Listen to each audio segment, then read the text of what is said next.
यह क्रिया जो है बहुत साधारण क्रिया नहीं है और अभी तक केवल 28 लोग इस क्रिया को पूर्ण रूप से कर पाए हैं।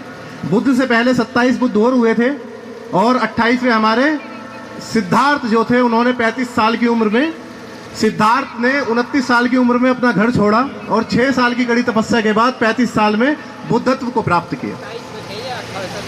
अब इस देश के अंदर जो क्रियाएं हैं तमाम तरीके की, जो इस देश के अंदर सत्ताएं हैं, जो इस देश के अंदर शासन है, जो इस देश के अंदर अपॉर्चुनिटी है, वो इस देश के लोगों को बताती है कि आप लोग क्या खाएंगे, आप लोग कहाँ जाएंगे, आप लोग कैसे रहेंगे, आपका जो जीवन जीने का स्तर है वो किस प्रकार का रहेगा। उसी जीवन स्तर को जीने के लिए हमारे महापुरुषों ने संघर्ष किया, क्योंकि हम लोगों के क्या हालात थे बता देने की आवश्यकता नहीं है। मुझे लगता है यहाँ तमाम बच्चे हैं, महापुरुषों को पढ़ते हैं, मेरे से बड़े भाई हैं, पदम सिंह जैसे बड़े भाई जो है हमारे, हमें उन्हीं को देख देख करके सीखने को मिलता है और हम उन्हीं के दिखाए रास्ते पर आगे बढ़ते चले जाते हैं। हमारे और बड़े बड़े बुजुर्ग हैं, हमारे बाबूजी हैं किशन लाल जी, हमारे बहुत बचपन से उन्होंने मार्गदर्शन किया है। हमारे बाबूजी हैं प्रभारी जी और हमारे बहुत बड़े बड़े लोग हैं। तो जो जिस प्रकार से हम बचपन से सुनते आए हैं, ऐसी ही सभा में हमारे पापा जी, हमारे मम्मी जी हमें ले लेकर के जाया करते थे और उसका यह हुआ कि हमारे दिमाग पर जो इंप्रेशन पड़ा वो हमारे मिशन मूवमेंट का पड़ा, वो किसी बाहरी व्यक्ति का नहीं पड़ा, ना भारी विचारधारा का पड़ा। अब जो कि मैंने देखा है, मेरी बहनें और मेरे छोटे भाई बहुत अच्छे अच्छे मुकाम हासिल करे हैं। छोटी छोटी उम्र में किसी ने 10th में 90% लाए हैं, कोई 12th में 90% ला रहा है, कोई बीटेक में एडमिशन ले गया है, कोई IIEEE क्लियर कर गया है, कोई MBBS कर गया है।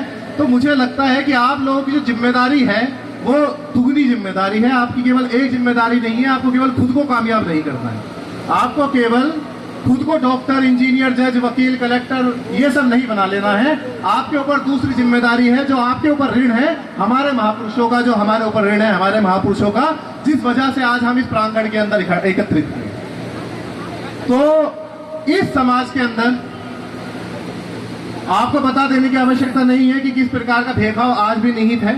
आज भी किस प्रकार का जो भेदभाव है वो विद्यमान है और तमाम जो हमारे देश के अंदर आए दिन मूछों के ऊपर मर्डर कर दिए जाते हैं, घोड़ी के ऊपर चढ़ने पर मर्डर कर दिए जाते हैं, जो हमारी बेटियों के साथ तौहीनी होती है, जो हमारे लड़कों के साथ अपमानित कृत्य होते हैं, तो कहीं ना कहीं हम लोगों को उन पर विचारमग्न होना होगा। क्योंकि आज हम दिल्ली जैसे महाप्रदेश में रह रहे हैं तो यहाँ पर इस प्रकार की कोई खास दिक्कत नहीं है, लेकिन हम लोगों को जिस प्रकार से आप तोड़ने की साजिश हो रही है, तो मैं उसको कुछ चंद मिनटों में आप सबके सामने रखना चाहता हूं।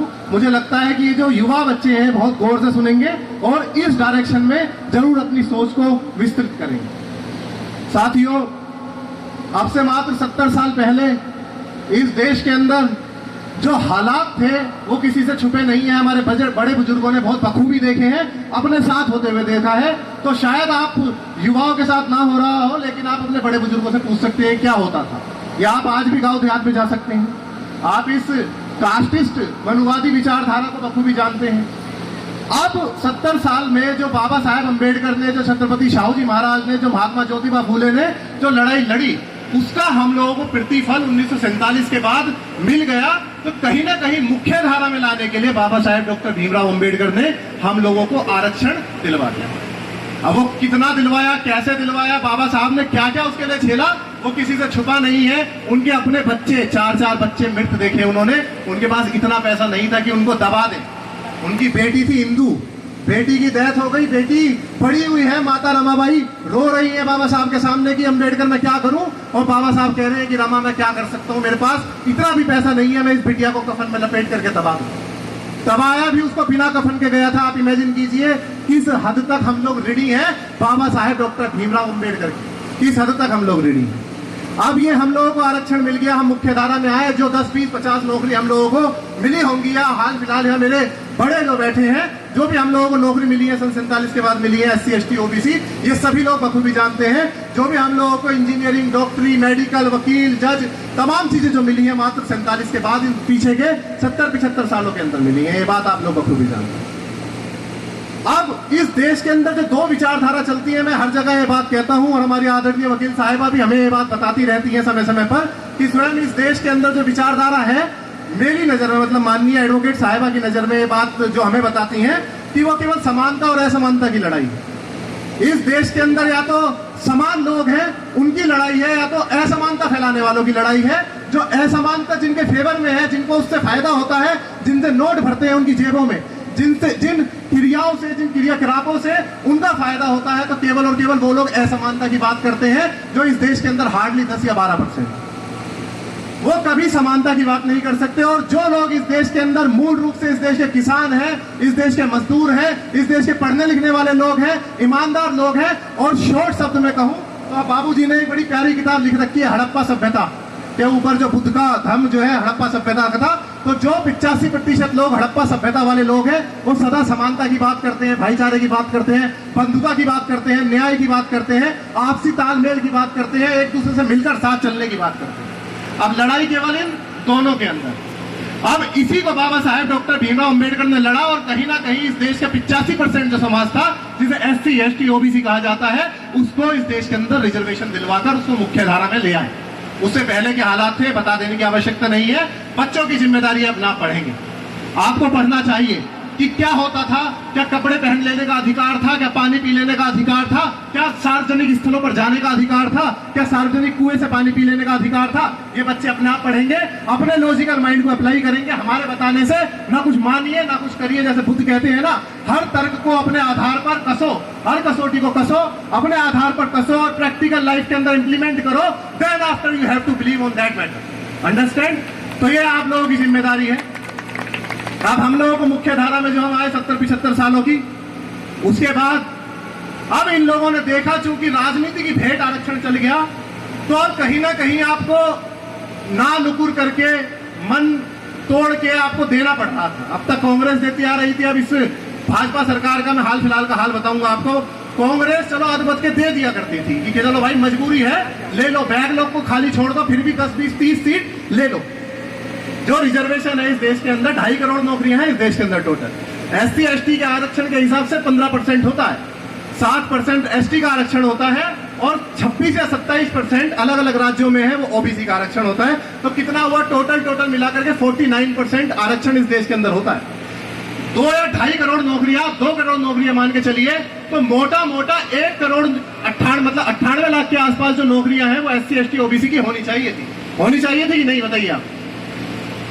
98 लाख नौकरियां 2 करोड़ में से 49% के हिसाब से, भाई आप सब तो पढ़ने वाले जान ही रहे हैं, है ना, सीधा हिसाब है कि अगर 98 लाख नौकरियां SC ST OBC होनी चाहिए थी पिछले 70 सालों से।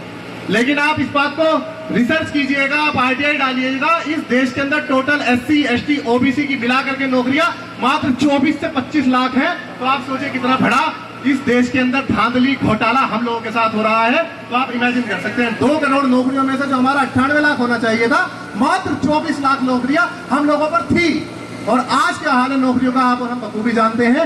इसलिए क्योंकि हमारे बच्चे मुख्य धारा में ना आ जाए, हम लोगों का स्टैंडर्ड हाई ना हो जाए, हम लोगों का रहने का स्तर हाई ना हो जाए, हम मजबूती से अपनी विचारधारा को ना रखने लग जाए, हम इस देश की सत्ता की जो चाबी है अपने हाथ में ना ले ले, तो ये तथाकथित मनुवादी लोग जो है साजिश करते रहते हैं। और उसी साजिश का जो भेंट है ये हमारे युवा चढ़ रहे हैं। ये तो मैं शुक्रिया अदा करना चाहता हूँ हमारे बड़े सीनियर साथियों का, हमारे बड़े बुजुर्गों का, जो निरंतर इस लड़ाई को लड़ते रहते हैं, निरंतर इस प्रकार की संगोष्ठियों का उत्पादन करते रहते हैं, और आप और हमको बताते रहते हैं कि भाई हमने जो लड़ाई लड़ी, आपको आज जो मिल रहा है उस वजह से मिल रहा है। अगर आप नहीं लड़ोगे ना, तो आपकी आने वाली पीढ़ियां भूखी मरेंगी, आपकी आने वाली पीढ़ियों का वही हाल होगा जो 70 साल पहले इन लोगों ने किया था।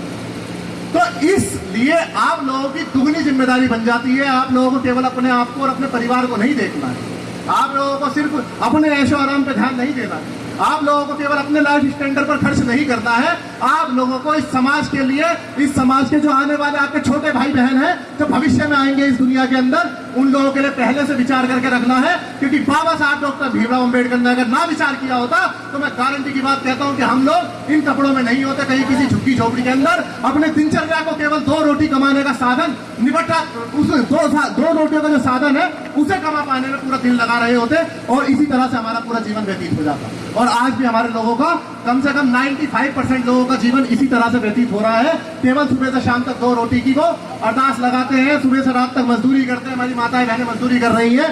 गांव देहातों में आप जाकर के देखिएगा दिल्ली पार करके, तो आपको हालात हम लोगों के समझ में आ जाएंगे। तो इन्हीं जिम्मेदारियों के साथ मुझे लगता है, चूंकि आज बहुत बढ़िया प्रोग्राम आप लोगों ने आज ऑर्गेनाइज किया है और यहाँ अपने इतने छोटे भाई बहनों से मैं मिला। माननीय एडवोकेट साहिबा भी अभी आदेश किया था, क्योंकि माननीय बहन कुमारी मायावती जी ने एडवोकेट साहिबा को प्रभारी लगा दिया है आप ही की दिल्ली का, तो हम लोगों के लिए इससे सौभाग्य की बात नहीं हो सकती है। और एरिया भी हम लोगों ने यही वाला चूज किया है और हम लोग इसमें निरंतर कार्य भी कर रहे हैं बसपा के मूवमेंट को, क्योंकि हमारी बसपा एकमात्र आप सभी जानते हैं, उसे बताने की आवश्यकता नहीं है। हमारी माननीय बहन कुमारी मायावती जी का योगदान, मान्यवर साहिब कांशीराम जी का योगदान, कि अगर आज हम लोग छाती जोड़ी करके घूमते हैं, आज हम लोग कहते हैं कि हम लोगों की एक राष्ट्रीय पार्टी है इस देश के अंदर, किसी और की राष्ट्रीय पार्टी नहीं है। आप सोचिए, केवल 2 राष्ट्रीय पार्टी है, कांग्रेस और भाजपा। केवल एकमात्र राष्ट्रीय पार्टी जो इस देश के बहुजनों की पार्टी है, मजदूरों की पार्टी है, हमारी माननीय बहन कुमारी मायावती जी की बहुजन समाज पार्टी है। तो इस बात को भी हम लोगों को ध्यान में रखते हुए कार्य को आगे करना होगा।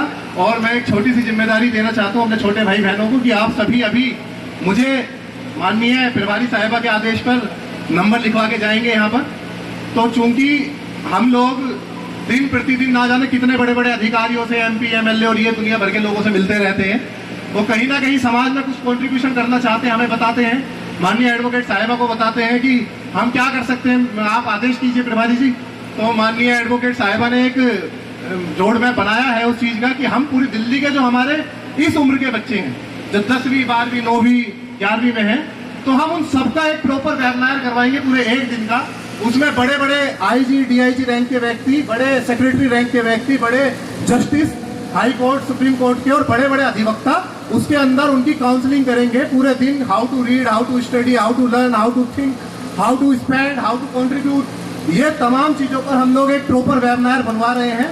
और उसको हम लोग आप सभी को जिम्मेदारी देंगे, अलग अलग एरिया में देंगे, क्योंकि अगर ये बच्चे आगे नहीं बढ़े और हम लोगों ने इनके ऊपर अपना हाथ नहीं रखा, तो कहीं ना कहीं हमारा ही नुकसान है, हमारे ही समाज का, हमारी ही सोसाइटी का नुकसान है, बाबा के मिशन का नुकसान है। मैं इसी बात के साथ अपनी बात खत्म करता हूँ। आदरणीय वकील साहिबा आएंगी। बहुत बहुत आभार। नमो बुद्धाय, जय हिंद।